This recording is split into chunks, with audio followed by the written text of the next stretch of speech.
दोस्तों, क्या आप इस साल एलएलबी में या बीए एलएलबी में एडमिशन लेने जा रहे हैं?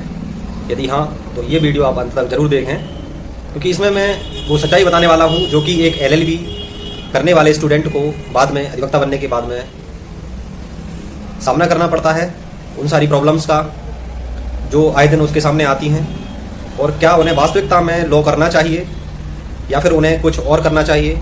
इसका भी मैं वीडियो के अंत में सॉल्यूशन दूंगा कि आपको कैसे क्या करना है। सबसे पहले आपको ये देखना है कि आपने ये लाइन चुनी है स्वयं, या फिर आप किसी के देखे हुए इस लाइन में आ गए हैं, या फिर आपके माता पिता ने किसी को देखा है, उन्होंने आपको फोर्स किया है, या उन्होंने बोला है, आप उनका मन रखने के लिए ये डिग्री कर रहे हैं, या फिर आपकी अंतरात्मा कहती है कि आप केवल वकालत के लिए ही बने हैं, इसके अलावा आपका और कोई प्रोफेशन हो ही नहीं सकता। तभी आप इस प्रोफेशन में आइए जब आप अंदर से बिल्कुल प्रिपेयर हों। अंदर की तैयारी बहुत ज़्यादा ज़रूरी होती है, बजाय देखे दिखाए से। काला कोट जितना पहनने में अच्छा लगता है उतना ही ज़्यादा खतरनाक भी होता है, और वह आपको ऐसे ऐसे कलर्स दिखा देगा दुनिया के जो आपको अन्य कोई व्यक्ति या अन्य यूनिफॉर्म आपको नहीं दिखा पाएगी। कचहरी का क्या माहौल होता है, क्या कोर्ट प्रेमाइसिस में प्रोसीडिंग चलती है, वह चीज़ें आपको पहले से जान लेनी चाहिए, तभी आप इस लाइन में एंटर करिए। मैं आपको डरा नहीं रहा हूँ, मैं आपको सच्चाई से रूबरू करा रहा हूँ, और ये इस वीडियो में मैं आपसे खुल करके बात करूँगा एज आ सीनियर, एज आ फ्रेंड। मैं आपको जो चीज़ें बताऊँगा वह आपको शायद यूट्यूब पर कोई नहीं बता पाएगा। यदि लड़कों की बात करी जाए, जो लोग नए नए एलएलबी करने के बाद, पास आउट होने के बाद आते हैं, यकीन मानिए कुछ ऐसे बस्ते भी होते हैं जिनमें आपको सीनियर के अंडर में रह करके सुबह बस्ता आपको ओपन करना पड़ेगा, जिसको अपन मिनी चैम्बर भी बोलते हैं, जहाँ पर पूरी वकील साहब की फाइलें वगैरह रहती हैं, उसको ओपन करना पड़ेगा। उसमें आपको हो सकता है झाड़ू भी लगानी पड़े, और हो सकता है आपको पानी भी भरना पड़े। हर जगह, हर बस्ते पर, हर सीनियर के पास में आपको सारी सुख सुविधाएं नहीं मिलती हैं, और आपको पहले के शुरुआती 5 से 10 वर्ष तक बहुत ज़्यादा स्ट्रगल करना पड़ेगा। आपको अपने जूते घिसने पड़ेंगे, तब जा कर के आप कुछ सीख सकेंगे। और मेरी आप बिल्कुल बात मान के चलिए कि कोई भी व्यक्ति यह नहीं चाहता है, कोई भी सीनियर यह नहीं चाहता है कि उसका जूनियर जल्दी से जल्दी कुछ सीखे। उसकी भी कंडीशंस होती हैं कि जूनियर कितना सीख रहा है और सीनियर कितना सिखा रहा है। सीनियर उस स्थिति में सिखाता है जब उसको आवश्यकता होती है, उसका कोई अधिवक्ता वारिस नहीं होता है, उसका कोई घर का सदस्य नहीं होता है जो अधिवक्ता बनने वाला हो। उस स्थिति में वह आपको मन लगाकर सिखा सकते हैं, लेकिन शुरुआती दौर में आपको केवल 6 माह जो समय होता है बहुत ही महत्वपूर्ण होता है, उसमें आपके जो मन स्थिति है उसको पूरी तरीके से टेस्ट किया जाता है, और इतने ही समय में कई लोग टूट करके घर पर बैठ जाते हैं। तो ये चीज़ आप लोग पहले से इसके लिए तैयार रहें, चाहे लड़के हों या लड़कियां हों। केवल मैं किसी एक स्थान विशेष की बात नहीं कर रहा हूँ। भारत देश में किसी भी कचहरी परिसर, जो कि जिला स्तरीय हो या फिर तहसील स्तरीय हो या फिर विकास खंड स्तर पर कोई कार्यालय है, वहाँ पर अधिवक्ता एसोसिएशन का गठन है। आप वहाँ पर यदि वकालत करते हैं तब आपको शुरुआत में बहुत सारी दिक्कतों का सामना करना पड़ता है, और 6 माह तक आपको तो केवल इतना ही सिखाया जाएगा कि सीनियर वकील साहब के पीछे आपको फाइल लेकर के कैसे कैसे घूमना है। इसके अलावा आपको पूछने पर भी हो सकता है कि टाल मटोल कर दिया जाए। यह एकमात्र ऐसा प्रोफेशन है जहां पर आपको खुद ही एफर्ट्स लगाने होते हैं। कोई भी आपको हाथ पकड़ के सिखाने वाला नहीं है। यदि आप किसी धारा के बारे में डिस्कशन करना चाहते हैं सीनियर साहब से, तो सीनियर साहब आपसे कहेंगे कि आप कोई केस लेकर के आइए इसी धारा से संबंधित, मैं आपको इसके बारे में सब कुछ जानकारी दे दूंगा, आपको बता दूंगा। जब तक आप केस लेकर के नहीं आते हैं तब तक आपसे किसी भी धारा, किसी भी प्रकरण के बारे में डीपली डिस्कशन नहीं किया जाएगा।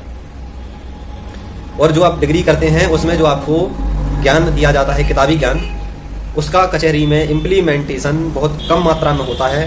धाराएं वही होती हैं, लेकिन उनको लागू करने का तरीका, उनको समझने का तरीका अलग होता है।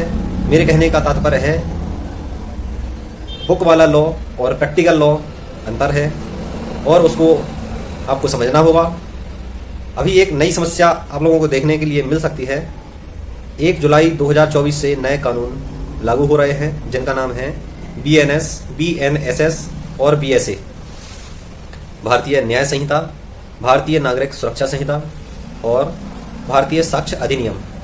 तीनों नियमों के लागू होने के बाद में FIR से लेकर के केस खत्म होने तक की सारी प्रक्रिया आपकी बदलने वाली है। जो नए प्रकरण 1 जुलाई से पंजीकृत होंगे उनमें नए तरीके से प्रोसीडिंग होगी। उसके पहले के जितने भी प्रकरण हैं उनमें पुराने तरीके से कार्यवाही होगी। तो जो नए लॉ के स्टूडेंट हैं वह ये ध्यान रखें कि पुराने प्रकरण लेने से पहले आपको पुराने कानून की जानकारी होनी चाहिए।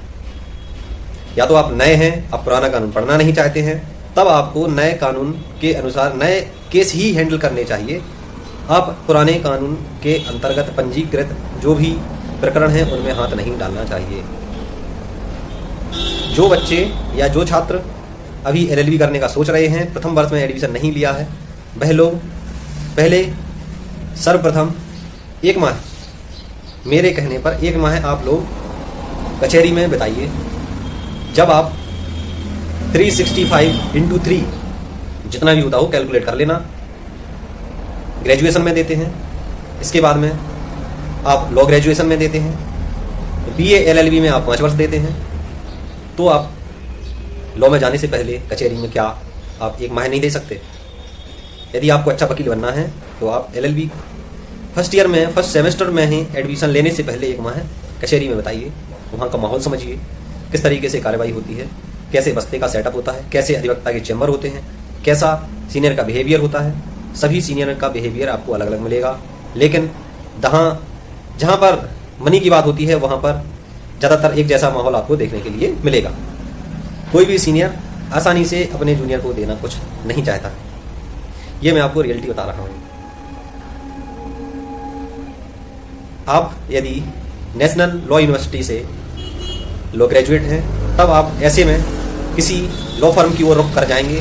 आप कचहरी में लिटिगेशन या कि मुकदमेबाजी में नहीं जा पाएंगे। यदि आपने 1 माह इंटर्नशिप कहें या जो भी कहें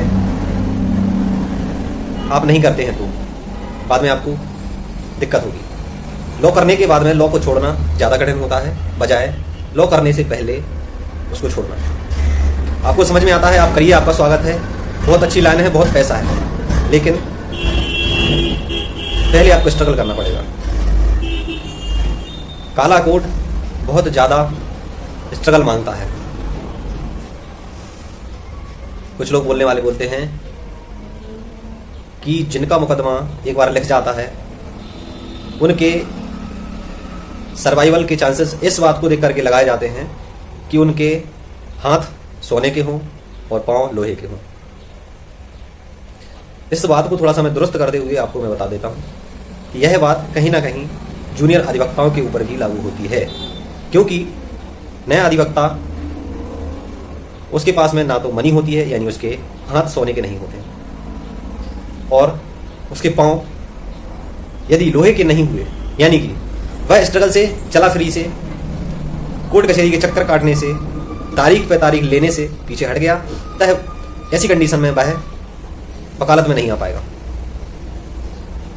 यदि आप 1 माह गुजारते हैं, पूरी प्रोसीडिंग देखते हैं, आप किसी भी कोर्ट में सीनियर के साथ में खड़े हो जाते हैं। किसी भी अधिवक्ता से आप बात कर लीजिए, उनसे इतना बोलना है आपको कि मुझे 1 माह कोर्ट की प्रोसीडिंग देखनी है, कोई आपको मना नहीं करेगा। आपको यदि ऐसा करना है, आपको दिक्कत होती है तो आप मुझसे बात कर सकते हैं, मैं आपकी कहीं ना कहीं व्यवस्था करवा दूँगा यदि आप झांसी जिले के हैं तो। अन्य स्थानों पर यदि मेरे जान परिचय का कोई अधिवक्ता होगा तो मैं उससे बात करके आपकी व्यवस्था करवा दूंगा। आपको उनके बैठने की व्यवस्था बता दूंगा कि आपको कहाँ बैठना है 1 माह तक। बस आप मेरे कहने से 1 माह आप अवस्थित हैं। इसको आप जूनियरशिप कहें, इंटर्नशिप कहें, कुछ भी कहें, लॉ करने से पहले आपको 1 माह देना ही देना चाहिए, ताकि आपके आने वाले भविष्य में आपको यह ना लगे कि किसी ने मुझे बताया नहीं है। एक जिम्मेदार हमारा YouTube चैनल होने के माध्यम से हमें अपना नैतिक कर्तव्य समझते हैं कि हम आपको सही जानकारी दें। यदि हमारे इतने बड़े YouTube परिवार का हिस्सा हैं आप हमारे सब्सक्राइबर हैं, तब ये हमारा परम कर्तव्य होता है कि आप अवश्य इन बातों का अनुसरण करें। मैं आपको ये फालतू का ज्ञान नहीं दे रहा हूँ। लॉ करने के बाद यदि आप लॉ छोड़ देते हैं, कोई प्राइवेट जॉब करने लगते हैं, तो आपने जो बहुमूल्य समय अपना दिया है वह आपका पूरा का पूरा बेकार हो जाता है। लॉ कई तरीके से इम्प्लीमेंट किया जा सकता है और आप लॉ की प्रैक्टिस कई तरीके से कर सकते हैं। तहसील स्तर पर भी कर सकते हैं, आप जिला स्तर पर भी कर सकते हैं और सीधा हाईकोर्ट में भी कर सकते हैं।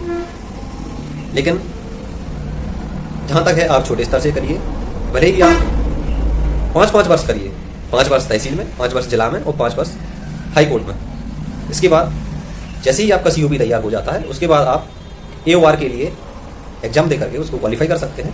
फिर आप सुप्रीम कोर्ट के लिए भी एलिजिबल हो जाते हैं। उसकी एलिजिबिलिटी के लिए हम किसी अन्य वीडियो में बात करेंगे। इस वीडियो में आपको बस केवल एक वहाँ की कंसेप्ट जो है उसको मान करके चलनी है, ताकि आपका आने वाला जो डिसीजन है उसमें आपको किसी तरीके की समस्या ना हो। एक बार आपके पास अच्छे केस हो जाते हैं, फिर आपके पास में लाखों और करोड़ों रुपयों की कोई दिक्कत नहीं होती है। बहुत पैसा है, लेकिन शुरुआत में दिक्कत तब तक है जब तक आपने कला नहीं सीखी वकालत की। एक बार आप कला सीख जाते हैं तो आपका चैम्बर बनने में भी देर नहीं लगती है। और क्लाइंट आपसे जब मिलेगा तो आपका माउथ टू माउथ प्रचार करेगा और 4 और नए क्लाइंटों को लाएगा। आपका फेम दिन प्रतिदिन बढ़ता चला जाएगा। लेकिन आपने जब तक काम नहीं सीखा, आपने काम नहीं कर पाएंगे, कॉन्फिडेंस नहीं होंगे, तो आप दिक्कत में आ रहे हैं। साइड में कोई आप वर्क ढूंढ लेंगे या मजबूरी हो जाएगी, पेट के लिए आपको कुछ ना कुछ करना पड़ेगा। डिग्री मिलते ही आपको कोई रोजगार नहीं मिलता है और ना ही आपको किसी प्रकार का पैसा मिलता है। मैं आपको रियलिटी बताऊं, मैं अपना स्वयं का उदाहरण देता हूं। जब मैंने लॉ में एडमिशन लिया तो मैंने सोचा था एक मोटा मोटा कि मैं जब जूनियरशिप करूंगा तो सीनियर कम से कम मुझे 5,000 रुपया महीने का पकड़ के मैंने चला कि मुझे मिलता रहेगा आराम से। इसके लिए मैंने प्रयास भी किया। आप यकीन मानिए, विश्वास के साथ में, किसी भी व्यक्ति ने मुझे 0 रुपये प्रति माह में भी अपने पास रखने के लिए आसानी से हामी नहीं भरी। कितना बड़ा दिक्कत की बात है। 5,000 रुपये बहुत होते हैं। आप उसमें स्वयं का जीविकोपार्जन कर सकते हैं यदि आप छोटे से गांव देहात कस्बे से हैं तो। निःशुल्क भी आपको सीनियर मिलना कठिन विषय है, जो आपको 1 रुपये भी नहीं देगा। लेकिन चूंकि मेरी जान पहचान थी, एक सीनियर थे हमारे, उन्होंने किसी तरीके से सीनियर की व्यवस्था करी, जहाँ पर मैंने काफ़ी कुछ सीखा। लेकिन फाइनेंशियली दिक्कतें आई, तब मैंने स्वयं का काम प्रारंभ किया।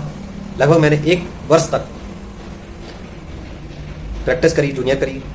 इसके बाद में मैं स्वयं अपना काम देखने लगा। अब स्वयं अपने केस डील करता हूँ। किसी भी मैटर में जहाँ पर मेरी एक्सपर्टीज़ नहीं है, उसमें मैं उस विभाग से संबंधित एक्सपर्ट एडवोकेट से कोलैब करके केस को डिस्कस करता हूँ, डील करता हूँ, उसको फाइट करता हूँ। आप अपनी स्पेशलाइजेशन एक टॉपिक पर बनाइए, एक को पकड़ के चलिए, बहुत आगे जाएंगे। चाहे वो सिविल हो, चाहे वो क्रिमिनल हो, चाहे बैंकिंग से रिलेटेड हो, चाहे वो कॉर्पोरेट सेक्टर के हो, एक में एक्सपर्टीज़ आपको बनानी ही पड़ेगी। बाकी आप चाहते हैं तो सभी मैटर आप ले सकते हैं, लेकिन उसके एक्सपर्ट के साथ में आपको साझेदारी करनी पड़ेगी, साथ में वकालतनामा साइन करना पड़ेगा और आप फिर अच्छे से कर सकते हैं। मेरे इस वीडियो बनाने का तात्पर्य केवल इतना है कि भेड़ चाल हमें नहीं चलना है। हमें हर कोई काला कोट पहनने वाला वकील नहीं होता है। ये बात आप चोटी रखते हो तो गांठ बांध लीजिए।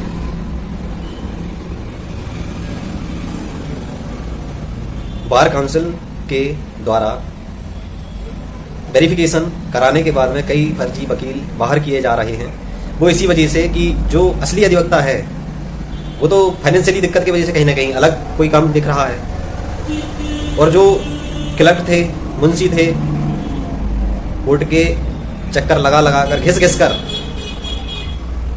जिन्होंने काम सीख लिया था वह वकील का काम कर रहे हैं। ये तो गलत बात थी, बिना लाइसेंस के। इसीलिए यह बात जैसे ही बार काउंसिल की संज्ञान में आई, उन्होंने एक्शन लिया। अब ये 5 वर्ष का कर दिया है COP।